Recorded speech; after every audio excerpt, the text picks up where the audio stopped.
Assalamualaikum warahmatullahi wabarakatuh. Perkenalkan, nama saya Fatima Az-Zahra dari kelas M253 dengan NIM 250407501035. Saya merupakan mahasiswa dari jurusan Pendidikan Guru Sekolah Dasar Fakultas Ilmu Pendidikan. Nah, di sini saya akan merangkum dari pertemuan 1 sampai pertemuan 14. Yang pertama adalah fonologi. Fonologi merupakan ilmu yang mempelajari tentang bunyi bahasa. Nah, bunyi bahasa yang dimaksud adalah vokal, konsonan, maupun diftong. Yang pertama adalah vokal. Vokal merupakan huruf yang keluar dari paru-paru tanpa adanya hambatan. Nah, adapun huruf vokal yaitu A, I, U, E, dan O. Nah, bagian-bagian vokal yang pertama, vokal atas yaitu I dan U, vokal tengah yaitu E dan O, dan vokal bawah yaitu A. Yang kedua adalah konsonan. Konsonan merupakan huruf yang keluar tidak terlalu lepas karena adanya hambatan, baik itu lidah, gigi, hidung, serta tenggorokan. Selanjutnya adalah diftong. Diftong adalah dua huruf vokal yang diucapkan dengan satu kesatuan waktu. Contohnya harimau dan menggulai. Selanjutnya adalah suprasegmental. Nah, suprasegmental merupakan bunyi yang menunjang pemaknaan bunyi segmental. Selanjutnya adalah fonem. Fonem adalah satuan bunyi terkecil yang membedakan makna. Contohnya pada kata baku dan kata paku. Yang kedua adalah alofon. Alofon adalah variasi pengucapan dari fonem yang sama. Selanjutnya adalah morfologi. Nah, ada 3 jenis proses morfemis. Yang pertama adalah afiksasi. Afiksasi adalah proses pembubuhan afiks pada bentuk kata. Contohnya yang pertama prefiks atau awalan, yaitu awalan ber ditambah kata dasar jalan menjadi berjalan. Yang kedua adalah sufiks atau akhiran. Contohnya pada kata dasar makan ditambah akhiran an menjadi makanan. Yang ketiga adalah konfiks atau gabungan. Contohnya menggunakan awalan ber ditambah kata dasar peluk dan akhiran an menjadi berpelukan. Yang kedua adalah reduplikasi. Reduplikasi adalah proses pengulangan kata atau unsur kata. Nah, reduplikasi terbagi menjadi beberapa jenis. Yang pertama, pengulangan penuh. Contohnya pagi-pagi. Yang kedua adalah pengulangan sebagian. Contohnya menari-nari. Yang ketiga adalah pengulangan dengan kondisi afiks, contohnya kejar-kejaran. Dan yang keempat adalah pengulangan dengan perubahan fonem, contohnya bolak-balik. Yang ketiga adalah komposisi. Komposisi adalah proses penggabungan morfem atau kata dasar untuk membentuk kata majemuk. Nah, komposisi terbagi menjadi 3 jenis. Yang pertama adalah komposisi nominal, contohnya meja makan. Yang kedua adalah komposisi verbal, contohnya lompat tinggi. Dan yang ketiga adalah komposisi adjektif, contohnya gagah berani. Selanjutnya adalah frasa, klausa, dan kalimat. Yang pertama adalah frasa. Frasa adalah 2 kata atau lebih yang bersifat non-predikatif. Nah, frasa terbagi menjadi 2 jenis, yaitu frasa eksosentris dan frasa endosentris. Nah, jika perilaku sintaksisnya sama, maka disebut frasa endosentris.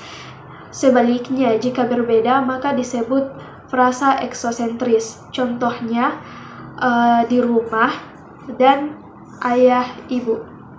Selanjutnya adalah jenis-jenis frasa berdasarkan kelas kata. Yang pertama adalah frasa nomina, di mana frasa nomina unsur-unsurnya berasal dari kata nomina atau kata benda, misalnya suami istri dan ayah ibu.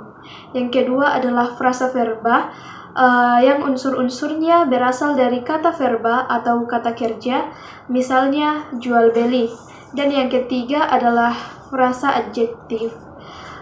Frasa adjektif di mana unsur-unsurnya berasal dari kelas kata adjektiva atau kata sifat.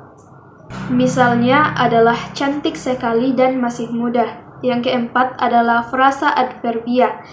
Nah, frasa adverbia di mana unsur-unsurnya berasal dari kelas kata adverbia atau kata keterangan. Misalnya, sore ini dan tadi pagi. Yang kedua adalah klausa. Klausa adalah kumpulan kata yang bersifat predikatif. Contohnya, saya makan dan ia pergi.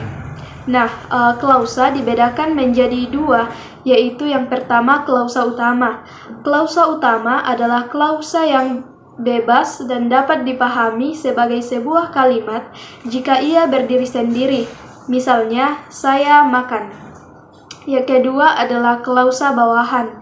Nah, klausa bawahan adalah klausa yang tidak dapat berdiri sendiri sebagai kalimat yang utuh. Misalnya, karena hujan turun deras. Selanjutnya, jenis-jenis klausa. Nah, jenis-jenis klausa dibagi menjadi 4 bagian. Yang pertama adalah klausa transitif.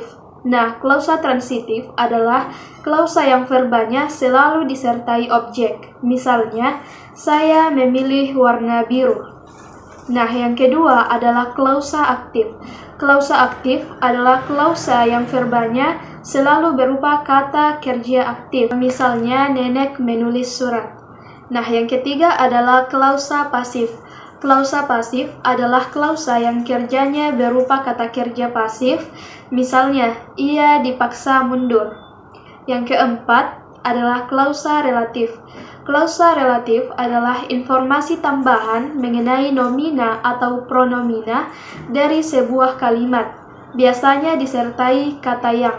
Contohnya, perempuan itu memikirkan suaminya yang lama tidak pulang. Yang ketiga adalah kalimat. Nah, menurut KBBI, kalimat adalah satuan bahasa yang secara relatif berdiri sendiri, mempunyai pola intonasi final dan secara aktual maupun potensial terdiri atas klausa. Nah, kalimat terbagi menjadi 2 jenis, yaitu kalimat tunggal. Nah, contoh dari kalimat tunggal yaitu sudah lama ia tidak pergi ke pasar, di mana ia merupakan subjek dan pergi merupakan predikat, serta sudah lama dan ke pasar itu merupakan kalimat keterangan. Yang kedua adalah kalimat majemuk. Nah, contoh dari kalimat majemuk adalah adik tidak pergi ke sekolah karena terjatuh dari sepeda Selasa lalu. Nah, terdapat 2 klausa dengan predikat yang berbeda di dalamnya, yaitu berangkat dan terjatuh. Nah, selanjutnya adalah analisis kesalahan berbahasa. Kesalahan berbahasa adalah penggunaan bahasa yang tidak sesuai dengan kaidah. Nah, bidang kesalahan yang biasa ditemui yang pertama adalah fonologi, kesalahan pelafalan. Yang kedua adalah morfologi, kesalahan penggunaan imbuhan. Yang ketiga adalah sintaksis, di mana terdapat kesalahan susunan kalimat. Yang keempat adalah semantik, kesalahan makna. Selanjutnya adalah penyebab kesalahan. Penyebab kesalahan dapat dari berbagai macam. Yang pertama adalah pengaruh bahasa daerah. Yang kedua adalah kebiasaan bahasa tidak baku. Dan yang ketiga adalah kurangnya pemahaman aturan bahasa. Nah, analisis kesalahan bertujuan untuk meningkatkan keterampilan berbahasa yang baik dan benar.